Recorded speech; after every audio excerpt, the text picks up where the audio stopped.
Athena's POV. So bakit kayo naparita sa Hacienda Santiago, Athena? Napangat ako ng tingin kay Fernando.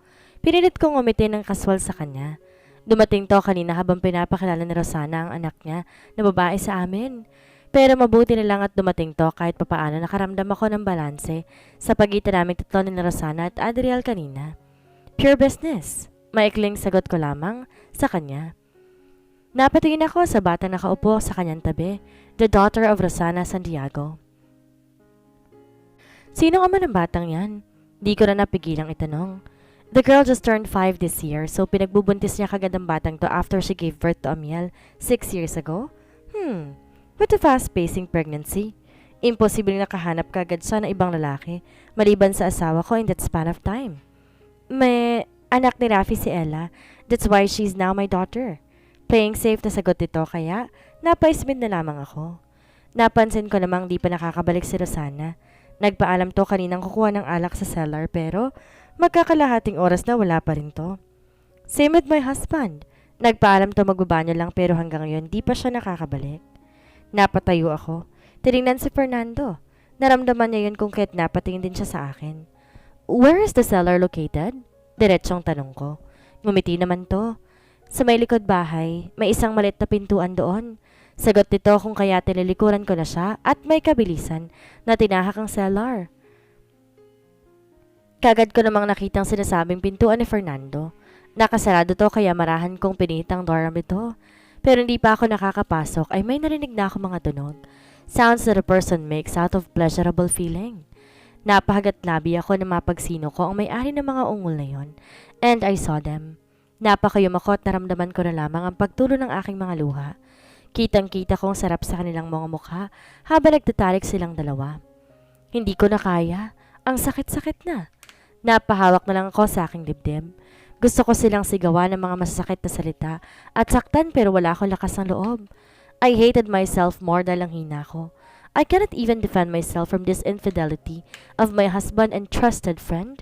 Hindi ko man lang kayang ipagtanggol ang sarili ko at ang dignidad ko bilang isang babae. Ako ang asawa. Ako ang unang minahal at pinakasalan. Ngunit ako pa to nakakaramdam na ako pa ang balakid sa kanilang pagkasama at pagiging masayang pamilya nila. Tumalikod na ako at mabilis lumabas ng cellar. Bumalik ako sa veranda kung nasa ng mga bata at si Fernando. Inayos ko muna sarili ko bago pa man nila ako makita. Marahan akong umupo.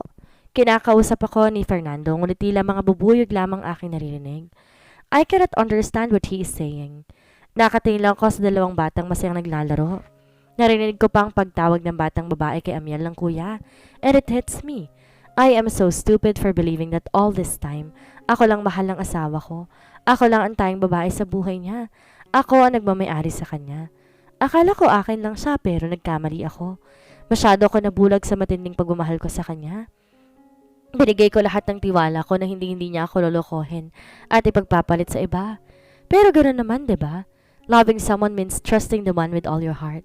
Di ko alam kung saan ako nagkamali. Saan ako nagkulang? Binigay ko naman ang lahat sa kanya. I dedicated all of me for him. Pero kulang pa rin. But seeing these two kids made me realize something na mas masakit pa pala kung iisipin. Dahil sila ang kulang sa amin. I cannot give Adriel a family that he deserves the most. A complete family that only Rosana Santiago could give to him. Pero ayoko magparaya. Mahal na mahal ko si Adriel. Rosana's POV. Tinauna ko pabalik sa veranda si Adriel. And after 5 to 10 minutes ay sumunod na rin ako. Inayos ko ang nagusot kong bestida at buhok.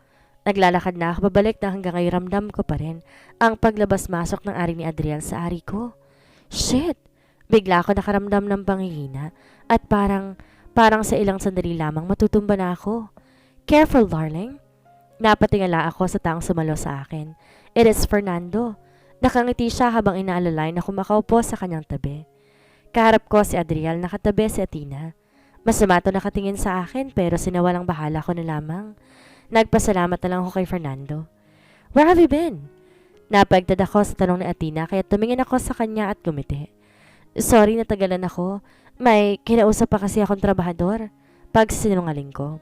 Di naman nakalagpas sa akin pansin ng pangisi ni Adriel. Oh, kaya pala. Nakaramdam ako ng kaba sa maiksing naging tago ni Athena sa aking salaysay. Gusto kong tanungin ko nung pinapahiwatig na yon, nang kaya pala niya. Pero natatakot ako. Mabuti na lang nagsalita si Fernando. Kaya pala ano, Athena? Singit nito. Ngumiti na kakaiba si Athena at nagkibit balikat. I went to the cellar to check on you. Sambit ito na nagpalamig sa akin. Shit, kinakabahan ako. Ngunit hindi ko pinahalata sa kanila. Nakita niya kaya kami? But you're not there. Dugtong pa nitong nakapagpahinga sa akin ng maluwag. Naramdaman ko naman ang paghawak ni Fernando sa aking kamay. So, enough of that. Total nandirito naman na kayo, Athena and Adriel. Bakit di na lang kayo manatili dito hanggang sa araw ng kasal namin ni Rosana? Litanya ni Fernando. Parang gusto ko nang lamunin ng lupa dahil sa naramdaman kong galit mula sa mga titig ni Adriel sa akin. Kasal? Sambit nito. Yes. Rosana and I will get married this weekend. Dito gaganapin sa asyenda. Kaswal at may pahimig ng kasiyahan na pagtugon naman ni Fernando. Napansin ko ang pagkuyom ng kamao ni Adriel na nakapatong sa lamesa. Wow! Congratulations, couples! Finally, napasagot mo na rin siya. Anyway, kailangan nyo talaga magpakasal, lalo na't lumalaki ng anak ninyong si Ella, right, Rafi? Di ko nagugustuhan ang tono ng pananalita ni Athena and I am about to say something nang ibulalas ni Fernando ang pangalan niya. Stopping her from talking more. Athena! Ngumiti lang ito at di nagpatinag sa pagsigaw ni Fernando. Fernando told me that he is the father of Ella, kaya tama na magpakasal kayo. It's not good for the kid to grow up in such a broken family though. Litanya pa nito. Shit, anong pinagsasabi ni Athena? She's planting a wrong idea to anyone who can hear her saying those stuff. And that anyone is Adriel. Nakita kong pagising ni Adriel. Malalim at tumingin sa akin at kay Fernando. No, we are now going home. Athena, get a meal at pumasok na kayo ng sasakyan. May diing utos ito sa kanyang asawa. Wait, it is great to join them, hon, sa most awaited wedding of the year ni Fernando and Rosana. May sarkasikong sambit ni Athena ang kinatingin ng matilim sa kanya ni Adriel. Kapag sinabi kong uuwi na tayo. Naiintindihan mo ba? Ramdam ko ang matinding poot sa himig ng pananalita ni Adriel. Shit, what just happened? Naalala ko naman ang pinag-uusapan namin kanina pagkatapos namin magtalik. Niyakap niya ako na mahigpit at marahang dinadampian ng mumunting halik. Makikipaghiwalay na ako kay Athena. I want us to be a happy family. Gusto kitang pakasalan. Gusto kong isigaw sa buong mundo na asawa kita at akin ka lang. Malambing na sambit ni Adriel at kinagagalak ng aking damdamin. Ayoko makasakit ng damdamin ng ibang tao, Adriel. Tayong naitugon ko lang sa kanya pero mas naramdaman ko ang higpit ng kanyang pagkakayakap sa akin. Kaya mas pipiliin ko. Nasaktan kayong dalawa? At para naging wake-up call sa akin ang kanyang mga sinabi. Nagising ako sa katotohanan na kahit anong pagpigil ko sa damdamin kong gustong kumawala para kay Adriel at makakasakit pa rin ako ng damdamin ng ibang tao. Tama siya. Masasaktan lang din naman ang isa't isa kung papigilan namin ang sinisigaw ng aming mga damdamin. Masasaktan din namin si Athena at ang mga taong nakapaligid sa amin dahil sa pananatili ng isang relasyon na wala ng pagmamahal. Masasaktan ko lang si Athena nang paulit-ulit kung pipilitin ko ang damdamin ko para sa'yo.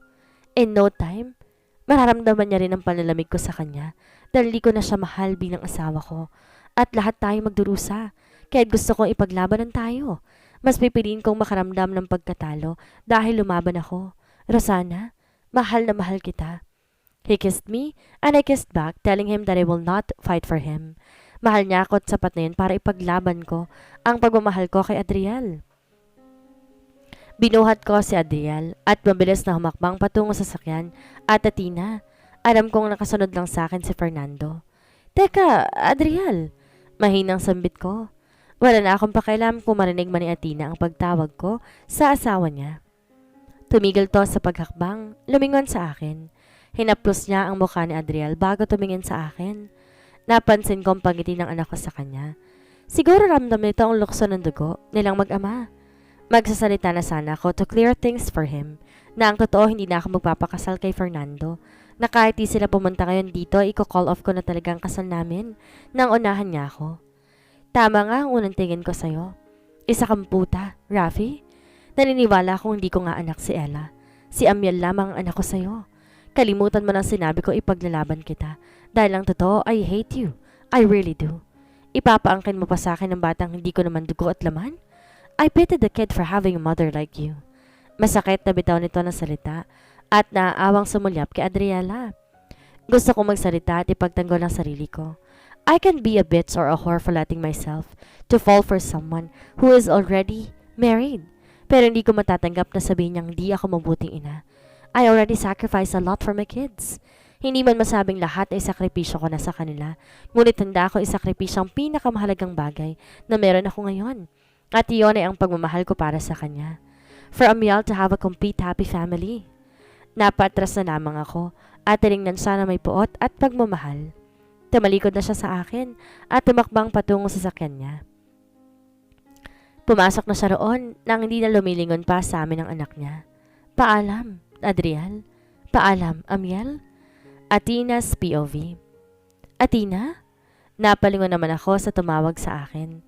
Ngumiti ako na mapagsino ko ito. Doc Evangeline, nice seeing you here. Balik na bati ko sa kanya. Kamusta ka na? Agad na tanong niya. Napangiti naman siya sa naging sagot ko. Ano nga pala ang pinunta mo dito sa ospital? Nakibit-balikat na lamang ako. Visiting a friend. Simpleng sagot ko. Niyaya niya naman ako magkape sa cafeteria ng ospital.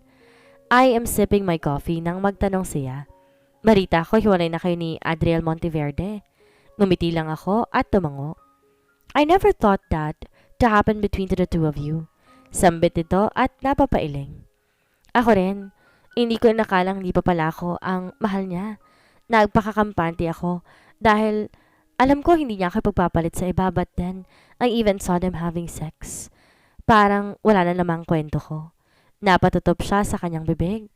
Doc Evangeline is also a victim of her husband. Infidelity. Unlike me nga lang, hindi alam ng publiko ang dahilan kung kaya't nasirang relasyon namin ni Adriel dahil may kabit siyang mahal na mahal niya. Kinasuhan mo ba? Tanong niya at inilingan ko yon bilang sagot. What? Dapat pinakulong mo sila ng karida niya, Atina. Have you heard about me and Conrad? Kinasuhan ko siya at ang karida niya. May pait pa rin sa amin ito.